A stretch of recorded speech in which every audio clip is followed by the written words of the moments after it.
Welcome back, my friends. Now we are going to be talking about math. Yes, a lot more math in this class. And in our previous session, we talked about sine and cosine functions, and we went like really deep into that.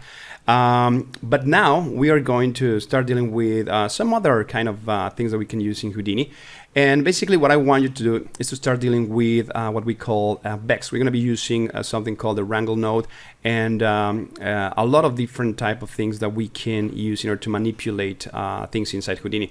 Now, I am inside the documentation. You can see that it says Houdini 18 reference expression cookbook. And what we have in here is a lot of little cool examples that can teach you how to use a lot of these things.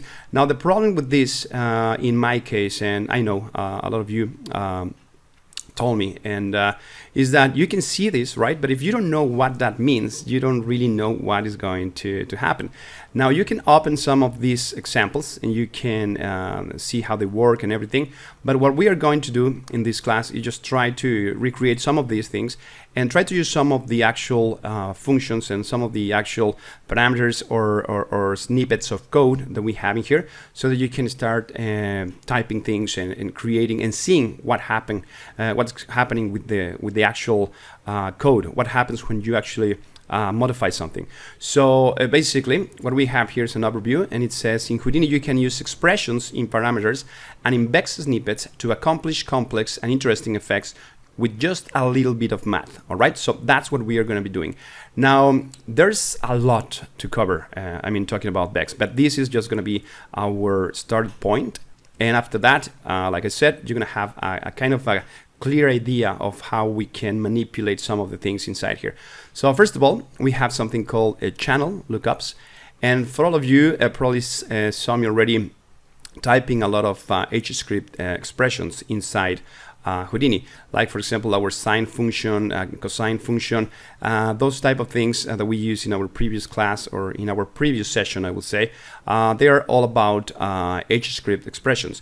Now we can use something called VEX, and VEX is a different type of code that we can use. And as you can see here, we have a comparison of what type of code we can use in order to represent some of the variables that we have in here. So here's the type of object that we want to manipulate. So in this case, I have the type, and there's a type called integer. When we talk about integers, we're talking about values, whole values. Like for example, let's say 1, 2, 3. They are complete values. If we jump into floating, right, into float type of values or objects, we are talking about 1.1, 1.2, 1.3, this kind of thing. If we talk about strings, we are talking about actual words. We can put any type of thing. Like for example, I can call something my object with text, right? So that way I can refer to that as a string. Now we have rams, we have vectors, and here we have some sort of idea of how we can get inside those values. And you can see here that in Houdini we can get that from channels, just like that. We just get the channel, and that's what happens. But in VEX, for example, we have to specify the type of object that we want to use. In this case is channel and then I for integer, then channel F for float, string, channel S, and then channel ramp. Well, these two are kind of the same. And vector, for example, channel UV. Now, the thing here is that right now, probably you are still confused and you are like, okay, what is that? Don't worry, okay? We're just looking at the channel lookups for now, and don't listen to me if you don't want to. Just remember that we have different type of objects inside Houdini, and we can use them with our little pieces of code. Now, there is some difference between these two type of codes. For example, when we were working in our previous class, remember all the time we were using frame number, for example, this frame value. Now current frame could be an integer, right? So we have an integer because frame 1 is 1, just a complete value, an integer value. Then frame 2, it's a specific, it's just another image, it's a complete different image. So it's if I said frame 1, I am referring to something that has a unique value. So that's it doesn't move from there. So it's frame 1, frame 2, 3, 4, okay, just like that. So we can say that that is going to be an integer value. Now, but for example, if we go to something like size or centroid, in this type of values, we're going to have floating values. And that means that we can have 1.1, 1.2, 1.3. Now, depending on how you can or how you want to refer to some things, you could have 1 second and 1 frame. So, but I don't want to get into that. So right now, I just want you to know that we have values, like integer values, like just 1, 2, 3. Then we have what is called you know, floating values that go from 1 point to something else, decimals basically. And then we have our strings, like I said, they're words. And then we have something like vectors, where we have different type of values. And now inside vectors, what we have is we could have 2 different values, like for example, X and Y. And that will be a vector where we have 1 value and then another value. So that's what we're going to be called a vector. Now, I don't want you to get too I don't want to scare you about all of this, because I mean, in my case, I remember when I was starting, I just you know, I was looking at this sign and I was like, what is that, and what that means. And now if you ask me, when I was starting using these kind of things, I was there was no tutorials at all, there was nothing, no information, and I didn't speak English, so it was just terrible, and I was like really afraid about all of these things. But that was long time ago. Now, another thing is that when we use, for example, trigonometric functions, we use degrees in here when we use expressions. And when I talk about degrees, it's just like 45 degrees and 90 degrees, things like that. And then in VEX, for example, we can use radians. And now there's sometimes you just want to use degrees for something just like that. And but you know, radians, we have we talked about radians in our previous session, so you already know what is going on here. Now let's jump into Houdini, now that we know a little bit about this, and we are going to jump inside here. So for example, let's go and try to just press tab in here, and I'm going to get a box, all right, a box object. So we're going to place a box in here, and we're going to jump inside this box object. So that's pretty cool. We have that. And now what we are going to do is going to go here to, you know, the center, for example. And remember, if we move the center of this to 0.5, let's say that, we are raising our object a little bit, you know, touching the floor, all right? Because the center of this object was, well, it's at the center, but now we are moving the center a little bit, just 0.5. So now looks like our object is sitting right there. That's nice, right? Now, if I go in here, let's say that we want to copy this parameter, and now we want to place it in here. And you already saw me doing this a lot of times, but let's just paste this relative reference, right? So the only thing that I want you to see is that we have a channel here. So we are calling this reference. You see here, a channel. And let me just take this and let it just put it like this and divide it by 2. Sorry, right? So that's what I want. And that's the value that we have. And we are getting that reference because we are calling the channel, in this case, the channel size, which is this value. And then we are dividing that by 2. So that's pretty simple. Now, one thing to keep in mind is that if I go, for example, outside of this, right? And I try to, let's, I don't know, I'm going to use an expression here. Or just, you know, I'm just going to type here something like that. Translate a frame. So that's pretty cool. We can go and see that this frame value is actually working. So it's moving. All right. We are calling this frame value on the y-axis. So it's moving up, all right, in the right direction. So now if I want to use the other type of object in here, I'm going to press Control and then click on this so that I can get my value, delete the channel. So everything goes to the default. Now, if I want to use the other type of object that I was telling you here, as you can see here, is called add frame. All right, so I can copy this and say I want to use this VEX code in here. So you're probably going to say, all right, that's going to work perfectly fine. Well, I'm going to take this thing, and that has nothing to do with our code. What's going on? Okay, remove that, and we're going to go here to type the right. I copied that because I thought it was going to be easier, but you know. We always have some kind of problems. So now we have frame, and now what happens? If I click play, it's not going to work. All right. So that's one thing that you have to keep in mind. Not everything is going to work in every single place or in every single type of object. So in this case, you can see that the value of frame like that is not working inside or outside of our geometry level. Now, but what happens if I take this value, and I'm just going to control clicking here, we have 0. Now we're going to jump inside this box object, and we are going to use the same thing here. We're going to call this frame, all right? And we're going to have that. Now what happens here? So if I start moving this, you can see that I am getting something funny here, all right? So the thing is that these things actually working. I mean, I am not working at transformation level, right? So I am not moving the position of the object, which was what I was doing outside in here. I was translating the object or trying to translate the object, but inside here, I am just moving the size. And now because the center is on the floor, so the actual point that is holding the object is right there. So now when I use that expression, all right, or this little piece of code, you can see that this variable, that's what it's doing, right? So in frame 1, we have 1 value. In frame number 2, 3, 4, so here's 6, 7, and so on, all right? So that's how this thing is working. So first of all, we need to know that these type of objects are going to work only inside this area. Now let's create something else. I'm going to bring another node, and let's call a node called the Wrangler node. So we're going to go Wrangler, and we have this attribute Wrangler. Okay, we have a lot of different type of Wranglers, but this one is kind of our joker. All right, so we can use it for a lot of different type of purposes, and we can specify the type of object that we want to use in here.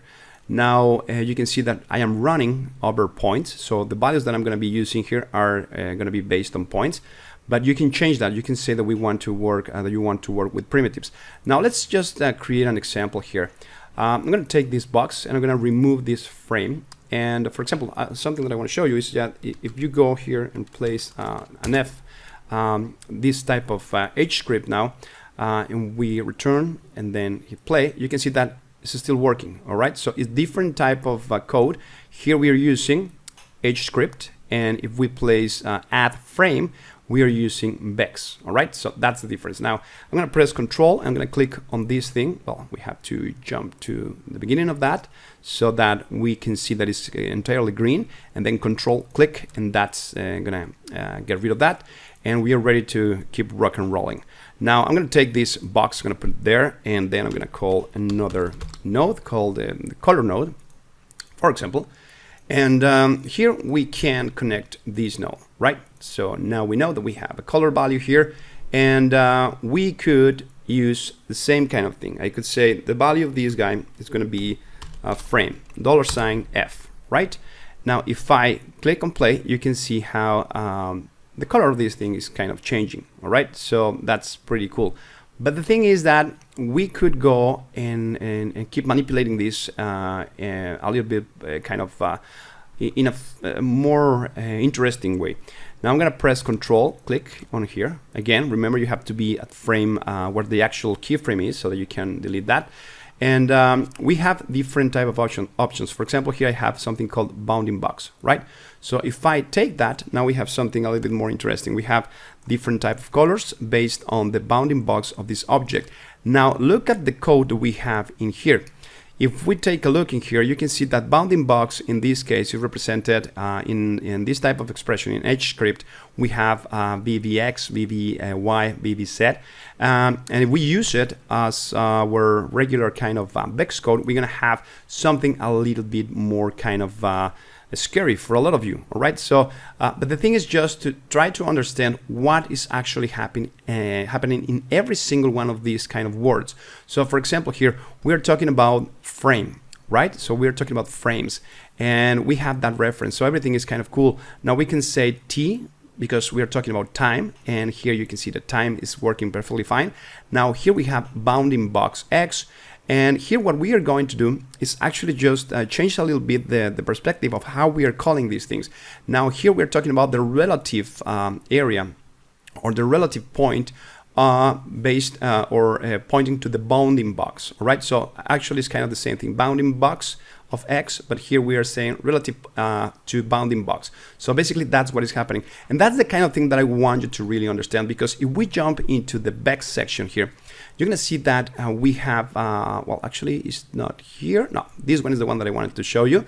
For example, we have the real bounding box. All right, so in this case, relative bounding box, so you can see that it says returns the relative position of the point given with respect to the bounding box of the geometry. So basically that's what is happening. So it's going to return that relative position, and that's why it's called rel bounding box.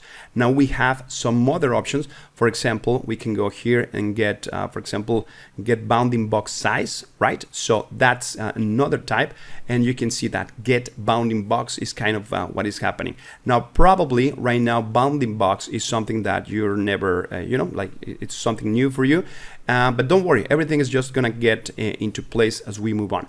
So for now we're gonna jump back to expression cookbook and let's see just what we have here. Well, let's just let's jump into Houdini one more time.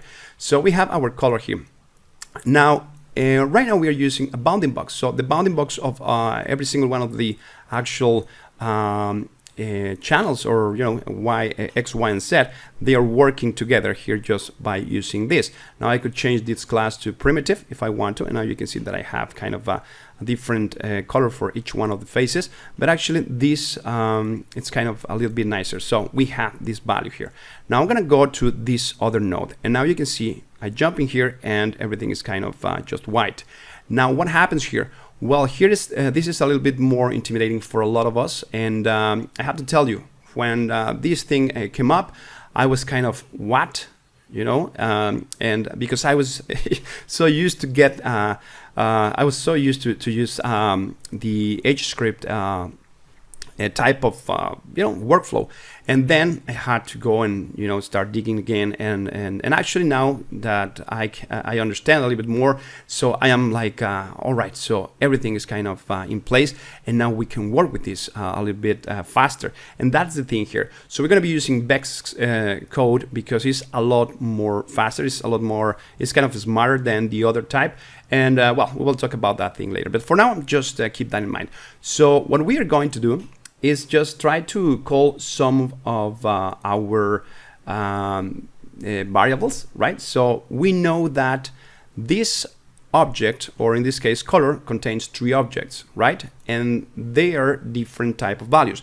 So if we want to call, for example, the attribute of color, we can call it just CD, right? So we know that that's the actual kind of value that we want to use. Now, when we talk about that inside here, inside our regular kind of color object, oops, what's going on here? Let me just go back in here. If we talk about that, we could use you know, just the value and specify the color that we want, and so on. But now let me just go back in here, and we have this. All right, now let's go in here. We want to use this, but this is going to be a variable here. So we're going to call that with an add. All right, so add, just like add frame. So the same thing is going to happen here, and we are going to identify each one of these by just point R in this case. Now this is a variable, so this is something that we can use right now. Is defined here inside Houdini. So it's a variable that is already defined here. So we can say, you know what, you are going to be equals. All right, so we're going to type here equals to, now let's call the relative point of the bounding box. So we're going to call that rel bounding box. Okay, here we have it. So we can just go like that and type that, and then we have to specify the actual parameters or attributes that we want to use. In this case, I'm just going to type the geometry. In this case, it's going to be 0. I'm going to type a comma, right? So we have to put the parentheses in between here because that is what we call a function, right? So we have a function here, and the function is going to ask us for attributes. So we have the actual geometry we want to use. In this case, is the same object. So that's why I'm going to type 0. And then we're going to call another variable. In this case, is the variable related to position. So I'm going to take the position of the actual object, but we are going to specify the same thing. What position? In this case, is going to be relative to X. And we are going to type that, and then I'm going to press the semicolon, and we are going to get this. So Now we have something that looks like here, like this, right? So now we have that. Now what I'm going to do here is just going to take this, control copy, and then I'm going to paste this, and now we're going to change this value to something like green, okay? And now the position of this is going to be Y, all right? And then we're going to, well, I can show you that's what's going to happen. And then the last one is going to be just, we have green, red, green, and now we're going to have blue, all right? And now we're going to change this to what we're going to be calling a set. So that's what happens here. And now what we are doing, if you take a look in here, is if I jump in between this object and this object, now what we have is just kind of the same version, right? Now I don't know, but we could check in here and see, you know, some of the information about this memory 3.21, and now let's try to see what happened. 3.19, right? So 3.19, and here we have 3.21, right? So a little bit less in this case, just to you know, just to see some kind of difference. Now that's about memory. Now last cook, you can see here total 60 and 0.06 milliseconds, and if we jump in here, just try to compare, you can see that this one is 0.03 milliseconds. So don't worry about this right now, because we are not actually creating something kind of interesting and complex, but I want you to start getting an idea of you know, what's going on with these type of things. And actually, as you can see, we can create the same kind of effect just using these two type of nodes. Now in our next class, we are going to start dealing with some other examples, but for now I hope you get an idea of what is going on in here, and I will see you in our next class. Thank you very much. Bye bye for now, and don't forget to subscribe to our YouTube channel and click on the little bell, because we're gonna be creating a lot more content. So if you click on that, we're gonna be really glad. Thank you very much. Bye bye for now. Hasta la vista, baby.